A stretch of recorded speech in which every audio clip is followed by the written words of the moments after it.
Dan saudara yang terkasih dalam Tuhan, kita bersyukur untuk pagi hari yang indah ini, boleh memuji, menyembah, memuliakan Tuhan. Setelah kita memuji, memuliakan Tuhan, kita rindu membaca dan merenungkan kebenaran firman Tuhan sebelum kita melakukan segala kegiatan kita hari ini. Pembacaan firman Tuhan dari Pengkhotbah pasal yang keempat. Kalau kita melihat dari pasal 1, 2, 3, 4 masih intinya sama ya. Kalau kita lihat semua berbicara tentang kesia-siaan ya, sia-sia, semua sia-sia. Tapi kita jangan salah menafsirkannya. Sia-sia yang dimaksud itu yang bagaimana?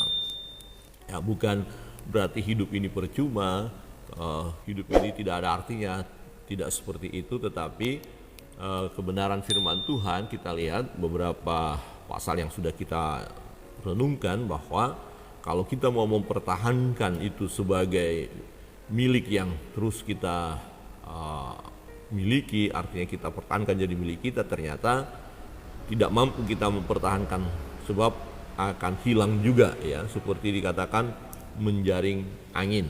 Nah, Pengkhotbah pasal 4, mari kita melihat ayat 1, 2, dan 3. Ya, ayat 1, 2, 3, 4, 5, 6, 7, dan 8. Kita baca secara bergantian ya Bapak Ibu. Mari membuka Alkitabnya. Ya, Pengkhotbah pasal keempat ayat 1 berbunyi demikian. Lagi aku melihat segala penindasan yang terjadi di bawah matahari, dan lihatlah air mata orang-orang yang ditindas, dan tak ada yang menghibur mereka, karena pihak orang-orang yang menindas ada kekuasaan.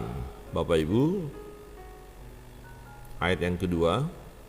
Oleh sebab itu, aku menganggap orang-orang mati yang sudah lama meninggal lebih bahagia daripada orang-orang hidup yang sekarang masih hidup. Tetapi yang lebih bahagia daripada kedua-duanya itu kuanggap orang yang belum ada, yang belum melihat perbuatan jahat yang terjadi di bawah matahari. Ayat 4 Bapak Ibu. Dan aku melihat bahwa segala jeripayah dan segala kecakapan dalam pekerjaan adalah iri hati seseorang terhadap yang lain. Ini pun kesia-siaan dan usaha mencari ilmu. Orang yang bodoh melipat tangannya dan memakan dagingnya sendiri. Segenggam ketenangan lebih baik daripada genggam jeripayah dan usaha mencari ilmu. Aku melihat lagi kesia-siaan di bawah matahari. Ada seorang sendirian, ia tidak mempunyai anak laki-laki atau saudara laki-laki, dan tidak intinya ia berlelah-lelah, matanya pun tidak puas dengan kekayaan. Siapa aku berlelah-lelah dan menolak kesenangan. Ini pun kesia-siaan dan hal yang menyusahkan. Ya, demikian jauh. Bapak Ibu, Saudara, kita melihat di sini ya selalu diakhiri ini sia-sia, ini sia-sia, ini sia-sia. Ya, sia-sia atau percuma ya, akan berlalu begitu saja. Nah, menarik kalau kita melihat ya dari hal yang sia-sia. Pertama kita lihat ada penindasan, kemudian tidak ada yang menghibur, kemudian dikatakan ada orang meninggal, itu jauh lebih baik dikatakan ya daripada hidup ini susah. Ya, jadi semua dilihat toh akhirnya akan meninggal, toh akhirnya lewat berlalu. Nah, seperti dikatakan menjaring angin, menangkap angin. Jadi menangkap tidak akan bisa tertangkap, akan lepas begitu saja. Nah, menjadi perenungan kita di sini, saya mengangkat satu bagian adalah tentang seseorang yang berjuang luar biasa dalam hidupnya. Ya, banting tulang melakukan segala sesuatu, tetapi dia tidak bisa menikmati. Jadi hasil karyanya tidak bisa dinikmati. Nah, ayat yang ketujuh dia Pengkhotbah berkata begini, aku melihat lagi kesia-siaan di bawah matahari. Aku melihat lagi, jadi dia udah melihat banyak, ini dia sia-sia, orang berhikmat juga sia-sia, orang tak berhikmat sia-sia, yang orang BODOH sia-sia semua, yang malas juga sia-sia, yang rajin sia-sia. Nah, tetapi ada salah satu dia melihat. Nah, ini kalau kita lihat memang sangat-sangat menyedihkan orang ini, Kenapa? Karena dia tidak bisa menikmati ya apa yang dia lakukan. Aku melihat lagi kesia-siaan di bawah matahari. Ada seorang sendirian, ya ada seorang sendirian. Ia tidak mempunyai anak laki-laki atau saudara laki-laki, dan tidak henti-hentinya ia berlelah-lelah. Matanya pun tidak puas dengan kekayaan. Matanya pun tidak puas dengan kekayaan. Dia mau melihat kekayaannya, mau menimbun hartanya. Terus sudah punya ini, berjuang, berlelah-lelah, banting tulang, pekerja keras. Tapi dia tidak punya anak. Ya, anak laki-laki dikatakan sebagai penerus keturunan itu ya. Kalau anak laki-laki berbicara laki-laki berarti melanjutkan keturunan. Tapi dia nggak punya. Nah, tapi dia bekerja. Akhirnya pertanyaan begini, untuk siapa dia berlelah-lelah? Ya, untuk siapa aku berlelah-lelah dan menolak kesenangan? Menolak kesenangan artinya kalau mungkin seseorang berkata, halo Pak, kita rekreasi dulu. Enggak, maaf, saya nggak punya waktu untuk itu. Saya harus bekerja begini. Pak, ayo Pak, kita sedikit ada kegiatan rohani. Kita mau ada acara kebaktian Padang kira-kira begitu. Maaf, saya nggak punya waktu untuk itu. Pak, ada ibadah ya di rumah saudara kita sini. Ayo, maaf, saya nggak punya waktu. Saya masih memikirkan ini loh, bisnis saya, usaha. Terus, ayo Pak, kita ada pertemuan keluarga. Wow, maaf, saya nggak punya waktu untuk itu. Ya, jadi dia sibuk mengerjakan semuanya. Ya, tidak henti-hentinya ia berlelah-lelah. Ya, tidurnya mungkin hanya 2 jam saja. Bangun langsung kerjakan lagi. Ya, kalau dia ya memikirkan terus, ya ambil alat-alat kerja. Jadi dia tidur bersama alat-alat kerjanya, ya dengan komputernya, dengan laptopnya, dengan catatannya, dengan semua lah ya, program-programnya. Lelah sedikit tidur, kemudian kerjakan lagi, sampai-sampai dia ini orang yang tidak memiliki waktu untuk bersosialisasi dengan orang-orang lain. Jadi dia asik dengan apa yang sedang dia kerjakan, berlelah-lelah. Ya, dia melihat, menikmati hasilnya. Memang dia lihat, wah ini bisnis saya berhasil ini, hartanya udah menumpuk ini, ya di rekening sudah mulai masuk terus ya. Tetapi dia tidak menikmati kekayaannya itu, keberhasilannya itu. Dia tidak pernah mengalami kepuasan, lebih lagi. Nah, tetapi kemudian orang ini nanti akan meninggal dunia, ya akan selesai. Nah, terus yang dihasilkannya itu untuk siapa? Ya, pekerjaan yang sudah dia lakukan sedemikian rupa, perhatikan dikatakan ia tidak mempunyai anak laki-laki sebagai pewaris daripada apa yang dikerjakan. Berarti lenyap. Saudara laki-laki pun tidak punya, berarti akan tiada. Nah, ini pun kesia-siaan dan hal yang menyusahkan. Bapak Ibu Saudara yang terkasih dalam Tuhan, tidak berarti kita kalau gitu nggak usah berpikir memperjuangkan usaha kita, bisnis, bukan. Kalau gitu kita nggak usah berjuang untuk bekerja, bukan ya.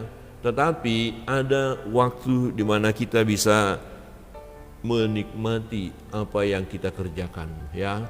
Ada waktu di mana kita menikmati kesenangan kita ya, fisik kita perlu juga mengalami kesenangan. Jadi perlu juga rekreasi atau tamasya ya, perlu saat dimana kita ya duduk tenang, berdiam diri di hadapan Allah ya, lupakan dulu segala kesibukan itu. Jadi waktu-waktu tertentu kita fokus hanya ya menyembah Tuhan, memuji Tuhan, mengagungi Tuhan, nikmati.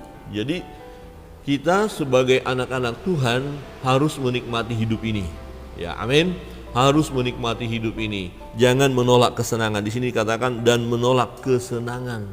Ya, kalau dikatakan ayo kita rekreasi dulu, itu dunia itu belum waktunya bagi saya. Ini saya harus berjuang dulu. Ini lagi ada waktu, saya harus kejar target ini. Ya, kejar target, gaspol ini. Wah, terus menerus. Nah, ada seseorang, kalau kita lihat ya perumpamaan yang disampaikan oleh Tuhan Yesus ya, ada seorang kaya yang menumpuk hartanya, dia isi lumbung itu, kemudian penuh, bongkar lagi, berbesar lagi lumbungnya, kemudian ditambah lagi perbendaraannya, banyak sekali. Nah, kemudian dia berkata, hai jiwaku tenanglah di dalam diriku karena harta sudah banyak, ya. Sudah dia gantungkan ketenangannya kepada hartanya, tetapi kemudian Tuhan berkata, hai kamu orang kaya yang bodoh, malam ini nyawamu akan dicabut. Kamu akan mati. Nah, untuk siapa yang kamu tumpuk itu? Wah, sangat sedih ya. Ya, sangat-sangat sedih sekali. Bekerja berlelah-lelah, banting tulang, berjuang sedemikian rupa, ya, sampai tidak ada waktu untuk, kadang-kadang untuk keluarga pun tidak ada waktu ya. Pokoknya dengan alasan ini untuk istri, untuk anak-anak ini, tapi nggak ada waktu untuk duduk tenang bersama keluarga. Ya, pagi-pagi sekali istri anak masih tidur, suami sudah pergi berangkat. Ya. Kemudian pulang larut malam, anak istri sudah tidur. Seperti itu, jadi waktu ketemu dengan keluarga nggak ada. Jadi sayang sekali rasanya, sia-sia. Oke, ditumpuk begitu, tapi untuk siapa itu nanti? Apalagi di sini dikatakan tidak punya anak laki-laki. Jadi akan habis, akan sia-sia, tidak akan dia nikmati. Nah, yang benar dalam perjalanan hidup kita adalah oke, kita bekerja, tapi jangan lupa nikmati juga kehidupan ini. Ya, nikmati kehidupan ini. Ada perlu waktu kita bersama-sama ya dengan sahabat-sahabat kita yang lain, dengan keluarga kita, pikirkan keadaan keluarga. Perlu kita waktu-waktu tertentu ya kunjungin keluarga, lupakan sejenak bisnis, usaha, pekerjaan itu.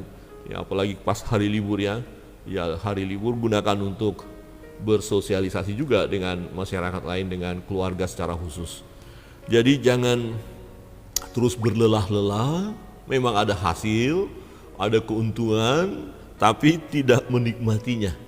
Hanya ditumpuk saja, dan tiba-tiba saking kelelahan, tidak memikirkan kesehatan, tiba-tiba jantungnya kambuh dan langsung jatuh, selesai. Inilah yang dinamakan sia-sia.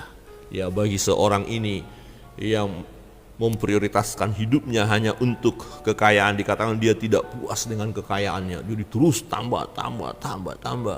Tetapi kekayaan itu sendiri tidak membawa dia kepada kesenangan, kebahagiaan. Bahkan keinginannya untuk kaya telah menyiksa dirinya. Ingat, perhatikan, jangan sampai keinginan kita untuk kaya akhirnya menyiksa diri kita. Wah, inilah yang menjadi sia-sia. Ya, renungan kita pagi hari ini berbicara supaya hidup ini kita nikmati. Bukan berarti bermalas-malasan saja, tidak ya. Kemudian tidak lakukan segala sesuatu, tidak berbuat hal, tidak. Punya program perlu, mengerjakannya perlu, tetapi jangan lupa menikmatinya. Jadi sembari kita melakukan segala sesuatu, tetap dalam suasana menikmati dengan senang, dengan bahagia, dengan bersandar kepada Tuhan. Nah, semua akan sia-sia jika kita tidak melibatkan Tuhan. Semua akan sia-sia jika kita hanya melakukan segala sesuatu dengan kekuatan kita, dengan ambisinya kita ya. Nah, akhirnya tidak dapat kita nikmati. Inilah satu kesia-siaan. Kiranya kebenaran firman Tuhan menolong kita. Mari kita nikmatilah kehidupan yang Tuhan berikan. Ya, jangan sampai semuanya sia-sia, percuma ya. Seperti dikatakan usaha menjaring angin ya. Tetapi kita nikmati apa yang Tuhan berikan kepada kita, apa yang Tuhan percayakan kepada kita. Hidup ini ya adalah kesempatan yang Tuhan beri untuk kita nikmati, dan secara khusus mempersembahkan sesuatu yang berharga di hadapan Tuhan. Tuhan Yesus memberkati kita sekalian. Ya, selamat berjuang, mengerjakan segala sesuatu dengan sukacita. Nah, usaha kita terus kita kerjakan, kita doakan supaya Tuhan berkati. Tetapi jangan lupa untuk menikmati kesenangan di situ. Bukan berbicara kesenangan dunia, tidak, tapi kita menikmatinya dengan bahagia, dengan sukacita ya. Jangan karena segala sesuatu yang kita mau dapatkan, tetapi itu akan membuat kita kehilangan kesenangan, kehilangan kebahagiaan, atau justru akan menyiksa kita. Ya, perjalanan hidup ini harus dinikmati dengan baik. Tuhan Yesus memberkati kita sekalian.